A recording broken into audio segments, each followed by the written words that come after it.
Hey friend, welcome back to the Lifestyle School podcast. I am your host, Hope Plack, and today we're going to talk about something that I genuinely believe is one of the biggest reasons people struggle to lose weight, improve their health, or maintain the progress that they've worked so hard to achieve. The interesting thing is that it isn't usually because we don't know what to do. We talked about this a couple weeks ago on the podcast, the difference between knowing and doing, right? It isn't because we haven't read the books, listened to the podcast, hired the coaches, downloaded the meal plans, or even watched the YouTube videos. In fact, if you've listened to this podcast for any length of time, hopefully, probably, you know a lot about nutrition already. Protein is important. Vegetables are good for you. Sleep matters. Stress affects your hormones. And that, walking after meals helps regulate your blood sugar. The importance of strength training and how it preserves muscle. I do think that knowledge truly probably isn't your problem at this point if you've been here for the last 78 episodes. And honestly, that's a bummer, I think, for some of us sometimes. I think the real issue is something we don't talk about nearly enough in general in this fitness space. I feel like I talk about it quite a bit, but that is alignment. And I want you to imagine trying to row a boat across a lake, right? You've got an oar pulling you towards the shore where you want to go, and then the other oar is pulling you in the opposite direction. You work incredibly hard, right? You're sweating, you exhaust yourself, and you're just like not going anywhere, right? And you can even convince yourself that you just need to row harder, but no matter how hard you work, you're making a very, very little progress, because at the end of the day, if you have two oars pulling in the opposite directions, you're fighting against yourself, right? And that's what I think so many people are doing in their health. One part of their life is trying to become healthier. Another part of their life is unintentionally pulling them in the opposite direction. And, if you have ever heard yourself say, like, you want to lose weight, but then, we're staying up until midnight scrolling on our phone, maybe you say, I need more energy. But literally every minute of your day is scheduled and you're never giving yourself time to recover. Or maybe it looks like, you saying, I want to eat healthier, but, you're not going to the grocery store, you're not meal planning, you're keeping a bunch of ultra processed snacks and meals in your kitchen. Or maybe it looks like for you, you want to have more peace around food, right? But every thought that you have is filled with things like guilt, shame, criticism, fear. What these things are rowing in opposite directions, right? You say you want one thing, and then this other thing is pulling you in the opposite direction. And after a while, we just begin believing that something is wrong with us, right? I don't have enough willpower. I'm lazy. I never follow through. I always quit. But what if at the end of it, like that's actually not true, right? What if you're simply trying to build healthy habits inside a life that's perfectly designed to produce an unhealthy one, an unhealthy body, an unhealthy person, right? That's what I want to unpack today, because I've become convinced that one of the most important things that you can do on your health journey isn't simply create better goals. It's creating better alignment. And so that is what we are really going to dive into today. We're going to dig into that. But before we do that, a quick reminder, as always, this podcast is for educational purposes only. It's not intended as medical advice. As always, consult with your healthcare provider before making any major changes to your diet, fasting routine, supplements, or exercise routine, especially if you have underlying health conditions. And if you've enjoyed this episode, I'd love for you to share it with a friend, leave a review, subscribe to the podcast, and follow me over on Instagram and or Facebook with the handle @HopePlackCoaching. And then one last thing I do want to remind you guys is that the supplement store is open.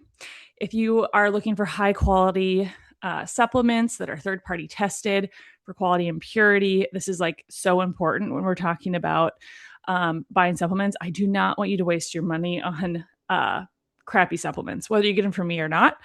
You can head over to my website, www.hopeplatcoaching.com. Head over to my website, go to the top right corner. You guys, it's early in the morning.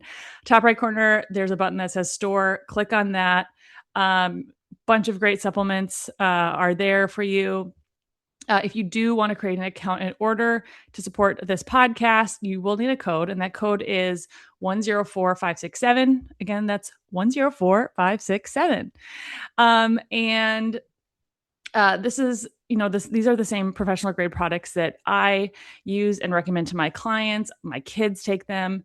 And it's the easiest way for you to support this podcast so that it's me. So I can continue to create free content for you guys to consume. So head over to hopeplatcoaching.com. You will need the www because in truth, I have not gotten around to fixing my domain where if you just put in hopeplatcoaching.com, it's fixed. Mom of four, I'm busy. But one of these days it will get done.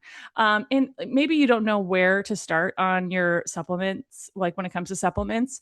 If that is you, no shame. Head over to episode 43, where I talk you through like the core 4 supplements that I think everyone should be taking and why they matter for metabolic health. So with that, guys, if you want to support the podcast, the easiest way to do that is first, like and share. Secondly, buy your supplements from me. Okay, let's get into the meat of today's episode. So let's just start with goals. I love goals. I'm very goal-oriented, like goal-driven person myself. I think goals give us direction. They give us something to work towards. Without goals, we tend to drift. But goals by themselves don't actually change our lives, right? Think about January 1st. Millions of people decide, it's finally the year they're going to lose weight. So they buy the gym membership, they throw away the junk food, download a calorie tracker, maybe order new workout clothes so they can feel good doing it. I'm all about that, actually. And for a few weeks, you've got that incredible motivation. Usually it's about 2 weeks. And then life happens, right? We all have been there at one point or another. Work gets busy, one of the kids or all the kids get sick, vacation comes around, someone brings donuts to the office, our stress skyrockets for who knows what reason, right? Sleep decreases, your workouts stop, life gets in the way, the meal planning starts to become less and less. And before long, you're right back to where you started because, that's just how life usually works. And, the question is then, is it because we changed the goal without, how do I say this? Is it a willpower issue? I don't actually think so. I think it's because we changed the goal without changing the life surrounding the goal, right? We just added it on top of our current system of our life. And I like this analogy. Imagine I told you to drive from California to New York, right? You have that destination in mind, you know exactly where you want to go, but when you get in the car, we point the car south towards Mexico, right? It doesn't matter how motivated I am to get to New York. It doesn't matter how badly I want to arrive there. My direction determines my destination. And I think the same thing is true in our lives, right? Our daily direction matters far more than our occasional motivation. We often think that our future is determined by our biggest decisions, but in reality, it's usually determined by our smallest repeated decisions. I'm going to say that again for the people in the back, because it's really, really important. I think our future, we often think our future is determined by our biggest decisions, but in reality, it's usually determined by our smallest repeated decisions. And, that looks like, what time did you go to bed? What's in your fridge? Who do you spend your time with? What thoughts do you repeat every day to yourself? How do you respond to stress? These tiny choices become our life. And I'm a big fan of James Clear in his book, Atomic Habits. And he says that every action you take is a vote for the type of person you want to become. And I absolutely love this idea. because every day we're casting votes, not with our words, but with our habits. And one of the things I tell my clients all the time is that, I don't want healthy living to feel like an uphill battle forever. Because that's just not sustainable, right? And we're not going to do anything that doesn't feel easy.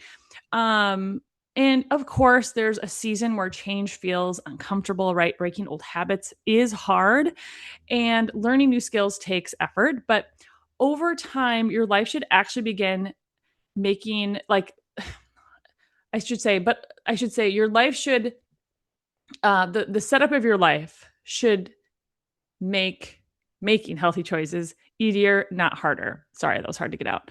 Like, that is the ultimate goal. And if every single day feels like, we're white knuckling our way through temptation, relying entirely on motivation, something is probably out of alignment with our life, right? Think about something as simple as brushing your teeth. Hopefully, this is a good example for you. At night or in the morning, you don't debate whether or not you're going to like brush your teeth, right? Hopefully. You don't need like motivation to do it. You don't need a vision board. You don't need an accountability partner, hopefully. Why? Because, it's aligned with your identity. It's part of your routine. Your environment supports it. The toothbrush is already there. Your brain has automated this behavior. Like, you go into your bathroom before you go to bed, you go to the bathroom, you brush your teeth, you wash your face. It's automated. And now imagine if eating healthy, fasting appropriately, exercising, going to bed on time eventually became that automatic, right? That's what we're really after here, on this like road to our healthiest self and healthiest weight. It's not perfection. It's not constant discipline. It's this alignment, like, hopefully you're watching on the video for that sound effect. When your life begins pulling the same direction as your goals, healthy choices requires less energy, not because you've become a different person overnight, but because you've removed unnecessary friction. And so let's define what I mean by alignment. Okay. Alignment is when different parts of your life are working together instead of competing with one another. Right. So, this comes down to your calendar reflecting your priorities, your spending habits reflects your values, your relationships encourage growth, your environment supports healthy decisions, and your systems reduce stress. Your thoughts enforce your identity that you're building. This is a really big one. And your daily actions match the future that you're hoping for, right? Everything is moving in the same direction. It's like a rowing team, right? You've got 8 people rowing together. The boat moves quickly and efficiently forward. If everyone rows at different times, though, in a different direction, that boat's not going anywhere, right? And the same is true, I think, on our health journey, where, you don't need one area of your life to be perfect. You simply need them to stop fighting one another. And, here's the encouraging part, guys, and I want you to hold on to this. You don't have to fix everything today. You just have to start asking better questions. Instead of asking, how can I be more disciplined? Ask, where is my life out of alignment? And, that question, I think, truly changes everything, because now you're no longer blaming yourself. You're evaluating your systems, you're identifying friction, you're looking for opportunities to make success easier. And that, in my opinion, is how lasting transformation truly happens. Today, we're going to walk through some of the biggest areas of life that need alignment if you want your health goals to become sustainable. And I want you to go through each one. I don't want you to think about someone else. I know it's easy. Think about someone else. It's easier to see the flaws in someone else sometimes. Don't think about your spouse, your friend. Don't think about what anyone else should do, but quietly and kindly ask yourself, is this area working for me, or is it quietly working against me? Because, like I've said many times before, awareness is always the first step toward change. And you can't change something you're not aware is even happening. So now that we've established what alignment is, let's start looking at the different areas of our lives that need to be pointing in the same direction if we want our health goals to become a reality. As I walk through these, I don't want you to feel overwhelmed. I don't expect every single area to be perfectly aligned. Mine certainly aren't, guys. I am far from perfect. Although I've been on this journey a long time. I've been doing this a long time. And so I've definitely seen the like results of doing this for a long time and, making things automatic and how much easier it makes it, right? Life changes, seasons change, we have babies, we move, we change jobs, our spouse changes jobs, we experience illness, possibly we lose a loved one, our kids start school, our parents get older. Alignment truly isn't something that you achieve once and then never have to think about again, just like our health journey, right? It's something you're continually evaluating, and actually, think of it more like getting your car aligned. I think this is a great example. Have you ever driven a car that's out of alignment? I know I sure have, right? You can still drive it, but you have to. But if you take your hands off the steering wheel, you immediately start pulling to one side. You spend the whole time driving, making tiny corrections just to keep it on the road. It's kind of annoying. I have driven with cars out of alignment way more than I'd like to admit. And at the end of the day, it still gets you where you're going, but it requires far more effort than it should, right? You can't just like put on cruise control and you're driving from Minnesota to North Dakota, if you know what I'm talking about. You just like on the highway, one straight shot for 8 hours, right? It requires all these tiny corrections and so much more effort. And that's exactly how many people feel, I think, on their health journey. Every single day, they're making constant corrections, resisting cravings, trying to stay motivated, starting over every Monday, feeling guilty every weekend. And truly, it's exhausting. Not because there's something wrong with you or you're weak, but because something underneath the surface is constantly pulling them off course. And, I think we got to start at the deepest level of alignment. And that starts with our identity. We talk a lot about identity here at Lifestyle School. For good reason, because I think identity is the foundation that everything else is built on. Years ago, I thought weight loss at the beginning of my coaching career, like 12 years ago, guys, making me feel old, but I thought weight loss was mostly about learning, what foods to eat. And then I thought maybe it was about finding, the right exercise program to do. And then, I started to learn about hormones, and I thought, maybe this is the key, which I do think it's super important. But while nutrition, exercise, and hormones absolutely matter, the longer that I've coached people, the more I'm convinced I'm convinced that the lasting transformations starts at a much deeper level. It starts with who you believe that you are, right? Your identity is simply the story you tell yourself about yourself. Things like, I'm not athletic. I'm always struggling with my weight. I have no self-control. I'm a stress eater. I've never been disciplined. Things like, I'm just someone who loves food. These sound like observations, but over time they become identities.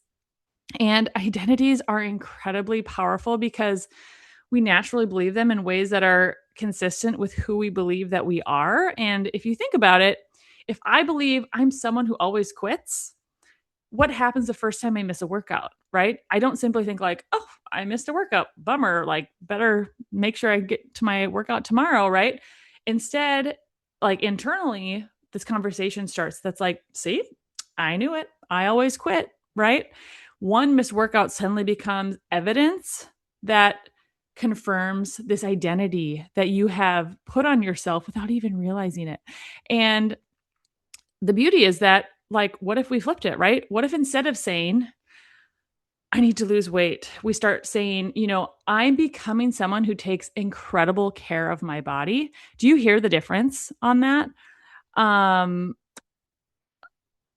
It's like totally different. I'm becoming someone who takes incredible care of my body.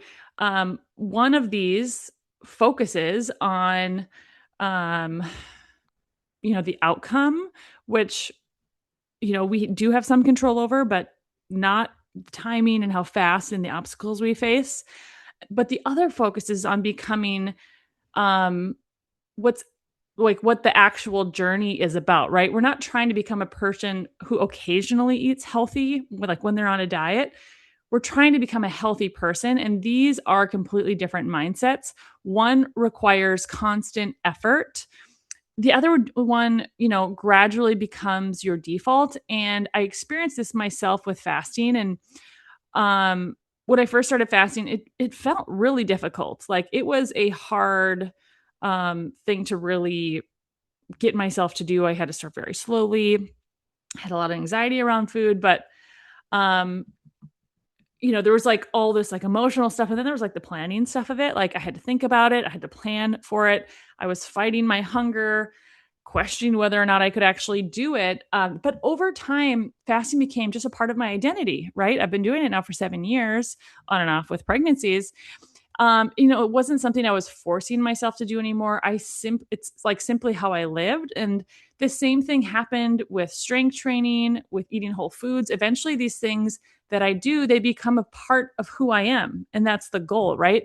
You're not forcing healthy behaviors forever, but becoming the kind of person whose behaviors naturally, how do I say this? You're becoming the type of person who these healthy behaviors naturally flow from, right? So it's not like thinking about having to do all these things. They just like naturally happen because it's who you believe yourself to be. And I think if we move one more layer outward, that's when we get to our thoughts.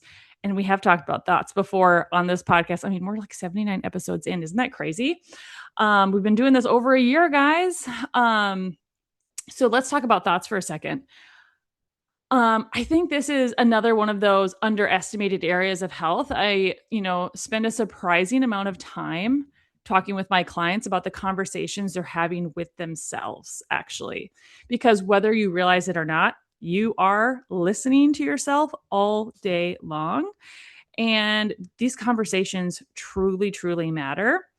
And here's what's fascinating. Your brain believes what you repeatedly tell it, right? So if every morning you wake up and you're thinking, this is going to be another hard day, or I'm probably going to mess up again.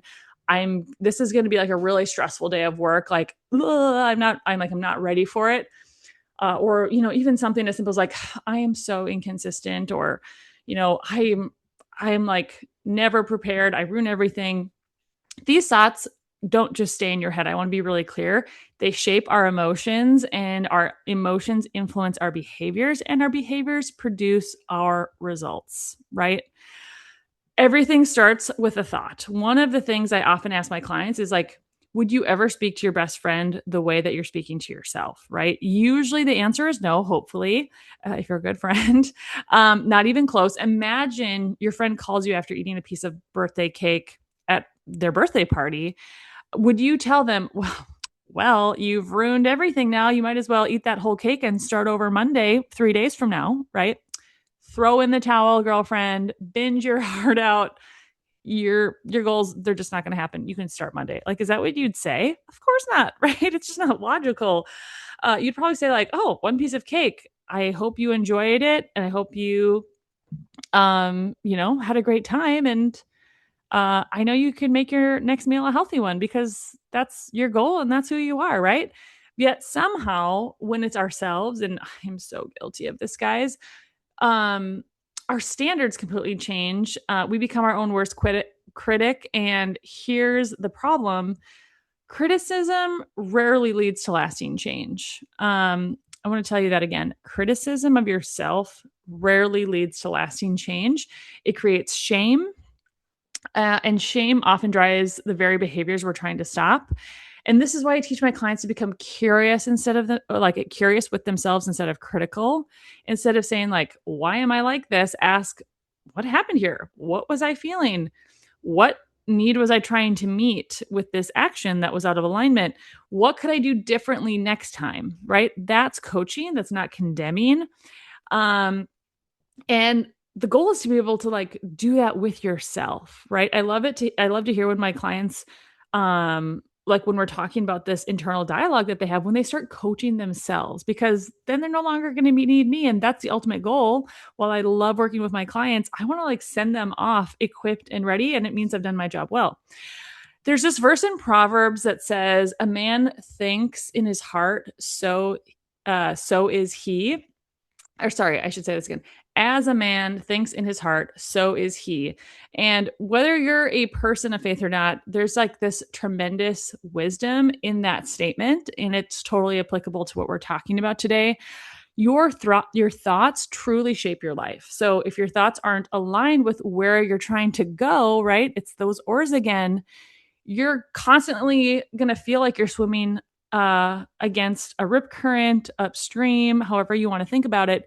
It's going to be really hard, right? It's going to be extra work. You're not going to feel like you're getting anywhere fast. And let's talk about something that can either really accelerate your progress or quietly sabotage it. And this one is tricky, and that is the people around you. I don't think we appreciate just how much our relationships shape our behaviors. I think about it like, who do you eat your meals with, right? Who do you spend weekends with? Who do you text when you're stressed? Who influences what you believe about health? Because whether we like it or not, we become more like the people we spend the most time with. And so we need to be careful. Now, before I go any further, I want to be really careful here. This doesn't mean you need to cut everyone out of your life who doesn't share your health goals. Okay. That is neither realistic nor loving.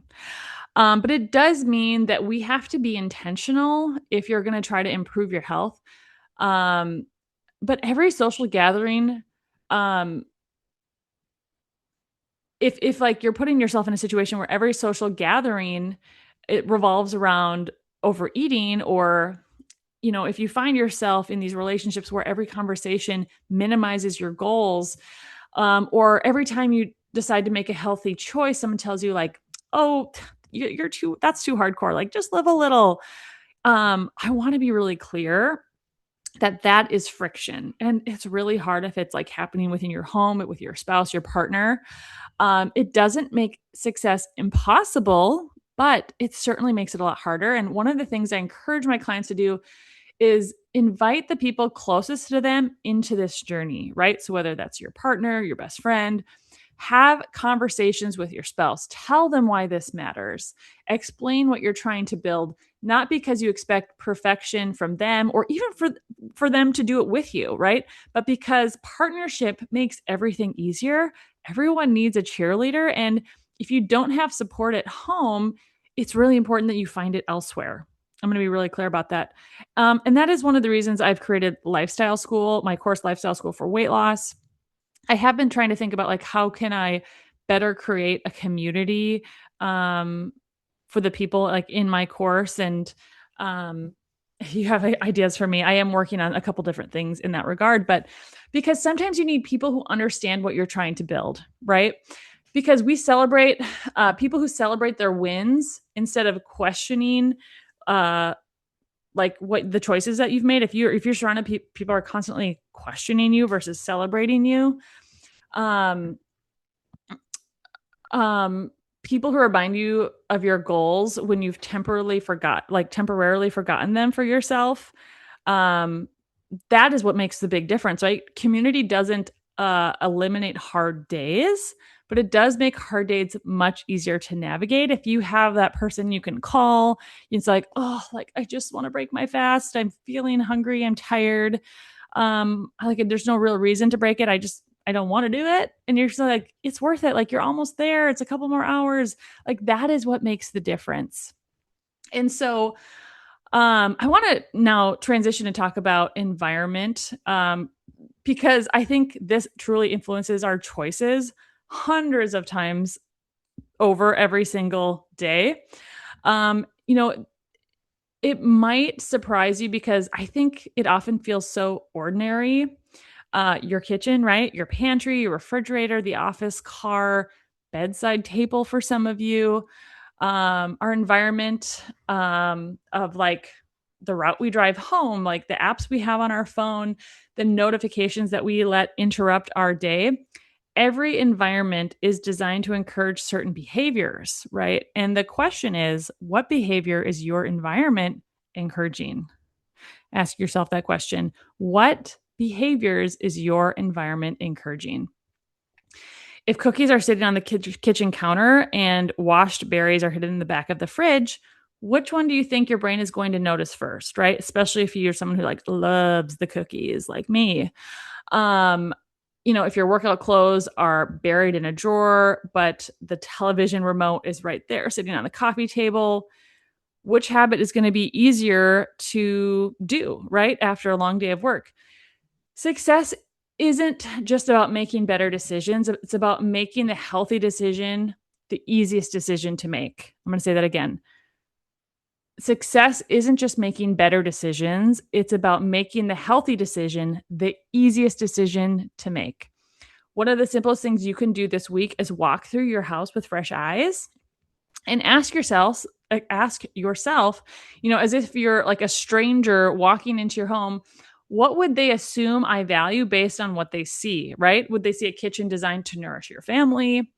Would they see walking shoes by the front door for those walks that you're going on consistently? Would they see, fruit on the counter, water bottles filled, a Bible open, a journal nearby? Or would your environment tell a completely different story than the future you're trying to build for yourself?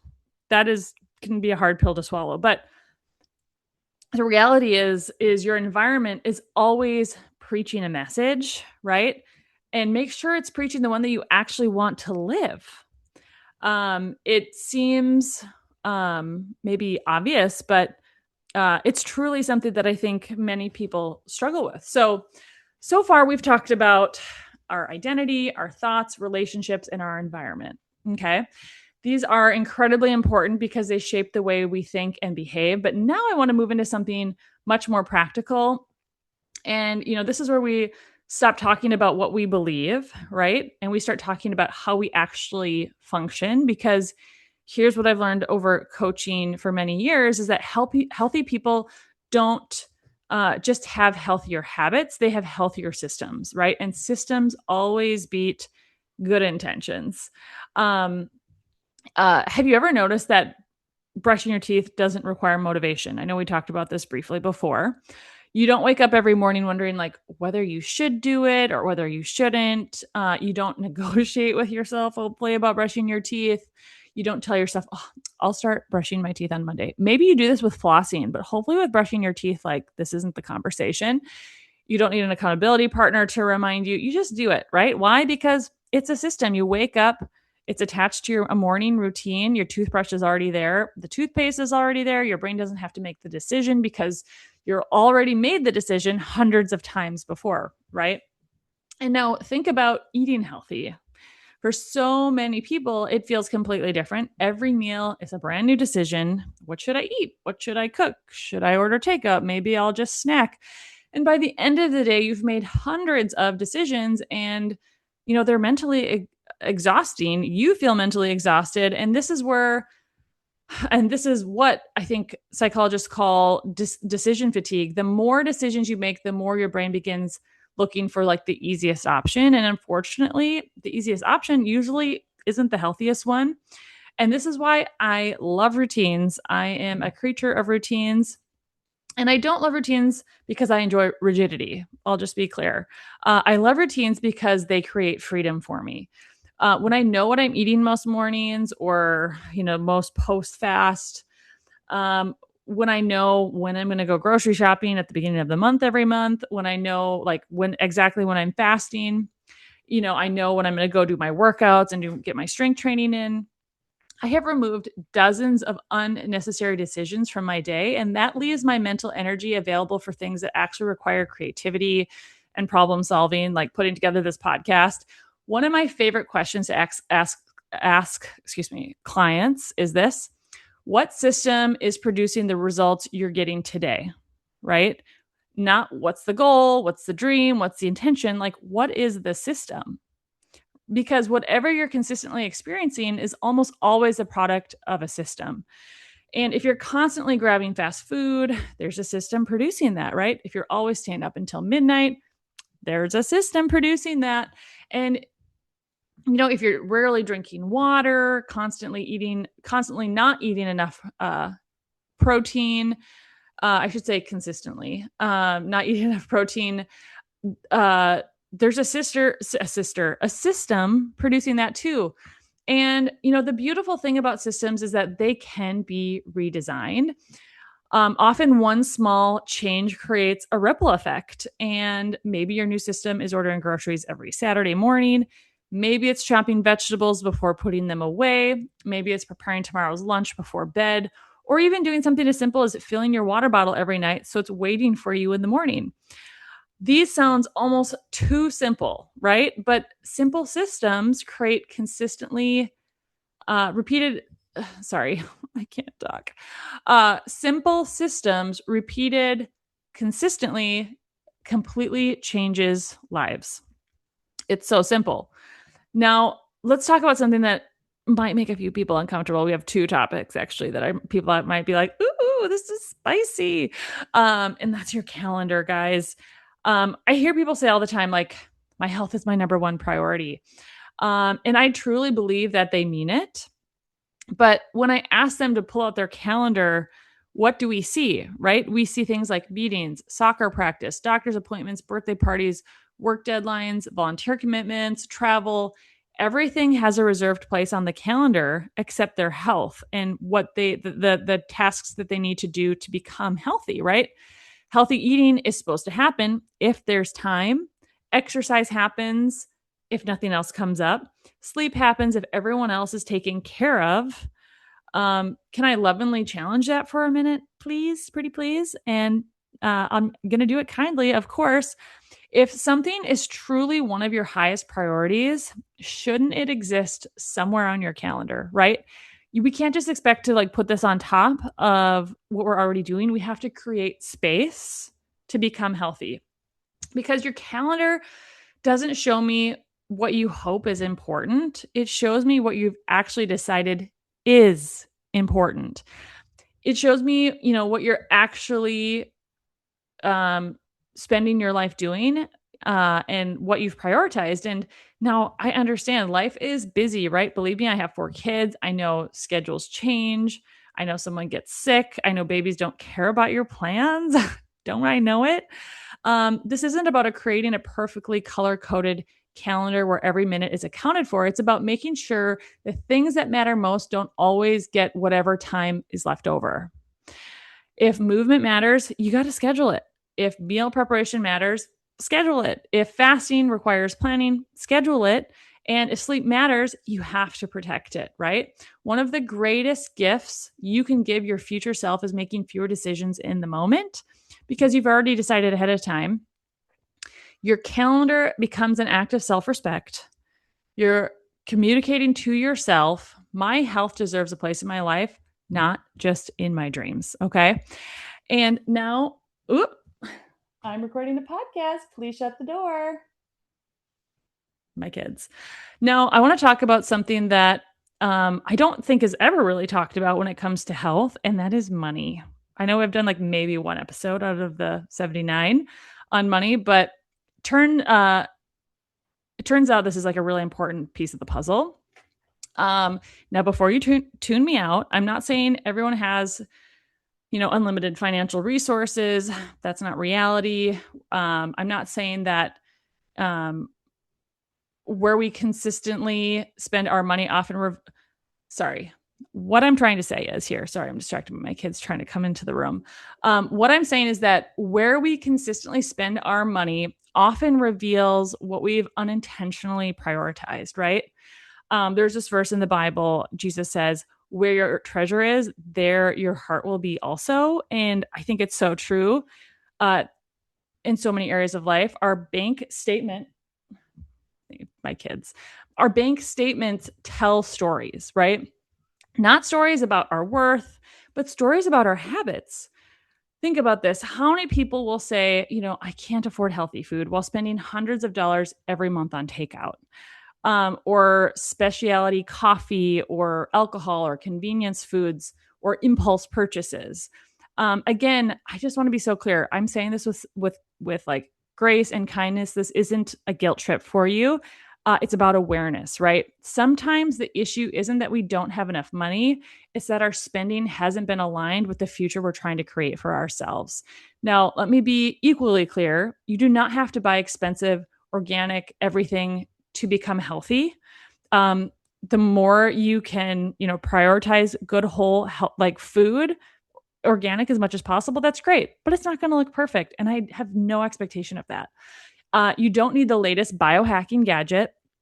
You don't need a kitchen full of supplements. Some of the healthiest foods in the grocery store are also some of the least expensive, like eggs, ground beef, frozen vegetables, Greek yogurt, canned tuna, um, things like beans, seasonal produce. Health isn't reserved for wealthy people, although I know it can feel like that, but it does require intentional investment. Sometimes that investment is financial, and sometimes it's time, right? Time is money. Sometimes it's saying no to one thing so we can say yes to something more important. And the question isn't, what does this cost me today? The better question is what is this investment building 5 years from now, right? Because every purchase is casting a vote. Not every purchase, but our repeated purchases are casting a vote to who we believe that we are and to like what we want our future to be, and they're shaping the kind of life that we live. And so, finally, I want to talk about an area that I think can be neglected because of how our culture celebrates busyness, and that is recovery. Okay. We live in a world that's constantly telling us to do more, work harder, wake up earlier, stay up later, take on another responsibility, build another business, answer another email, volunteer for one more thing, keep pushing, pushing, pushing. But here's what I've learned: your body doesn't get healthier during stress, right? It gets healthier when it recovers from stress. Think about, something like strength training. The muscle isn't building while you're lifting the weight. The lifting creates the stimulus and the muscle grows afterwards during recovery.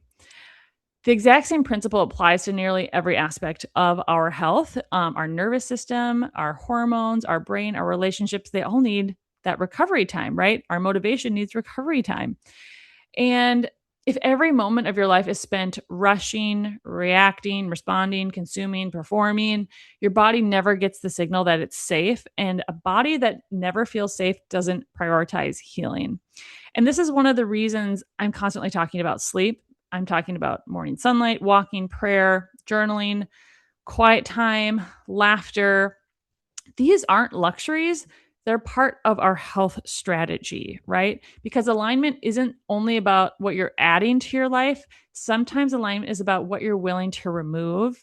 The unnecessary commitments, the constant notifications, endless scrolling, people pleasing, perfectionism, all of it, right? Sometimes the healthiest thing you can do is create enough margin for your body and mind to finally exhale and go, ah. Because a life that is always running at 100% eventually breaks down. But a life that has rhythms of work, I should say, and rhythms of rest, is a life that can flourish for decades and decades. And um, at the end of the day, isn't that what we're after, right? It's not just about like losing the 20 pounds. It's not just about fitting into a smaller pair of jeans. We're trying to build a life that is healthy enough to carry us into the next 20, 30, or 40 years. The kind of life that kind of life isn't built by sprinting. It's built by living in alignment, right? Everything about our life is in alignment and is pushing us towards that goal. So, I know, I feel like this episode is getting long. I want to spend the rest of this episode talking about something that I think has been talked about in the wrong way for a long time, and that's willpower. Because I think most people dramatically overestimate the role of willpower in lasting health. We think think about the language that we use, right? I just need more discipline to stay motivated, have more self-control, or try harder. We assume success belongs to people who have the strongest willpower, but the question is really, does it? Let's talk about that for a minute, because if lasting health was simply about willpower, why do intelligent people struggle? Like you think about doctors, like they got a lot of willpower to get through medical school, residency, all the tests required, but you still see doctors who are incredibly unhealthy, like maybe even smoking, like doing stuff like that. They have a lot of willpower. Why do dietitians sometimes struggle with like emotional eating or personal trainers struggle to like get their workouts in, or psychologists who battle anxiety? Why do people who know exactly what to do still find themselves making choices, that they promised they wouldn't make? And that is because at the end of the day, information isn't enough, right? Willpower isn't unlimited. And our brain wasn't designed to rely on willpower all day long. In fact, our brain is constantly trying to conserve energy. It loves things like efficiency, routine, familiar patterns. And whether those patterns are healthy or unhealthy doesn't really matter to our brain. The goal of our brain is primarily efficiency. And that's why habits become so powerful, because once a behavior becomes automatic, whether good or bad, your brain no longer has to spend much time or energy deciding whether or not to do it. And what's wonderful, when the habit is like going for a walk, that's wonderful when the habit is going for a walk after dinner. But not so wonderful when that habit is grabbing a bag of chips every evening and watching TV for 3 hours and staying up way too late, right?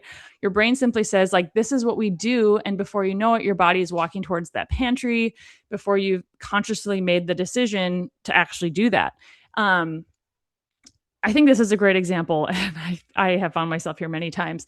Have you ever driven somewhere and realized you don't remember parts of the drive, right? You arrived safely, you stopped at every stoplight, you made every turn, but your brain was operating on autopilot. And that's because habits are incredibly efficient. The same thing happens with food, with our bedtime, our scrolling of social media, our stress eating, whether or not we skip workouts. These aren't conscious decisions every single time. They're automated responses, which is why we try to overpower them with willpower, and then it usually fails. So instead of asking, how do I become more disciplined? I think a better question is, how do I reduce friction, right? Friction is anything that makes the healthy choice harder. And it's also anything that makes the unhealthy choice easier. Let me give you an example. Let's say you finish work at 5 o'clock, you're tired, hungry, the kids need help with homework.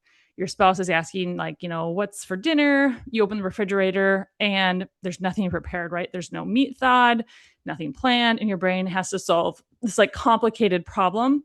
Well, already running low on energy, what's the easiest solution, right? Like drive through, ordering pizza, frozen convenience food, not because like there's anything wrong with you or you're weak, but because your environment created that friction, right? Now, imagine a different scenario. Saturday morning, you had planned your meals, ordered groceries, chopped some vegetables, cooked the taco meat on Sunday. Lettuce was washed. You had made some extra chicken. Now it's 5 o'clock on Wednesday and you're just as tired. Your kids are just as loud. Life is just as busy, but dinner is 15 minutes away. Same person, same level of motivation, completely, totally different outcome, right? What changed? Not your discipline, your system, right? You removed that friction, and that is alignment. And so, one thing I've learned about human behavior is that we naturally drift toward whatever requires the least amount of effort. Think about water. Water always flows downhill. It takes the easiest path available. Human behavior often works the same way. If cookies are sitting on the kitchen counter, and the fruit is hidden in the bottom drawer of your refrigerator, which one requires less effort, right? If your phone is next to your bed and your Bible is downstairs, which one are you more likely to reach for first thing in the morning? If your workout clothes are already laid out, you're much more likely to exercise versus if they're dirty in a pile of laundry. Tiny amounts of friction produce surprisingly large differences over time. And this is what I often tell my clients. So stop trying to become a more disciplined person. Become a person who has made healthy choices easier, right? Those are very different goals. One depends on your emotions and the other depends on your design of your life.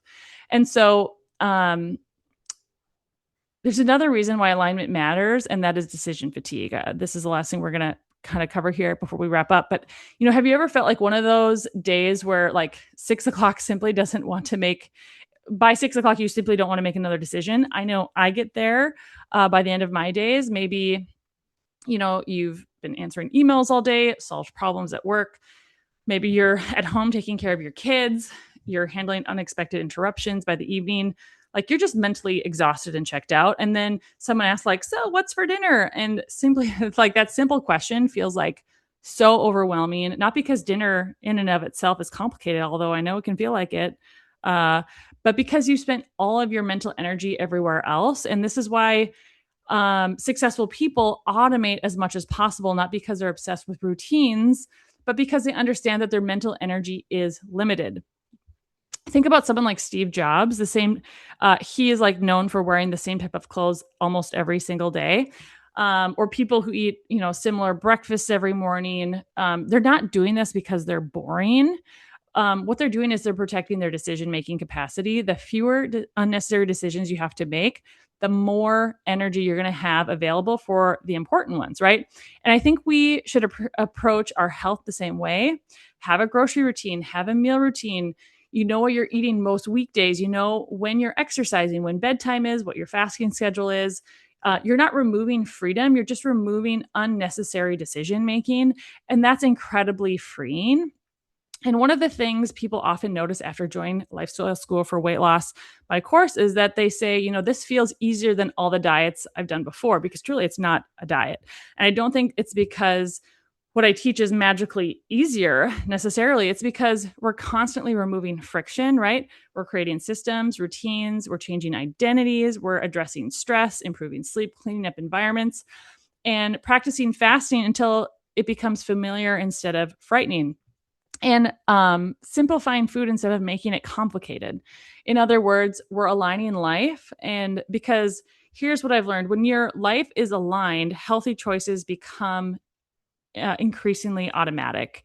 Not perfect, but automatic. And that's a huge difference, because automatic means you don't have to convince yourself every single day. Your life starts carrying you towards your goals instead of constantly pulling you away from them. And, this might be the biggest takeaway from today's episode, but if every day feels like an uphill battle, before you conclude that you're lazy or broken or lacking discipline, I want you to pause and ask yourself something different today. Okay. What part of my life is creating unnecessary friction, right? Is it your kitchen? Is it your schedule? Uh, is it possibly your sleep or the way you're talking to yourself, your stress? Maybe it's the people you're around, or maybe you're just trying to do too much, right? Because here's what I know: most people don't need more motivation, they need fewer obstacles.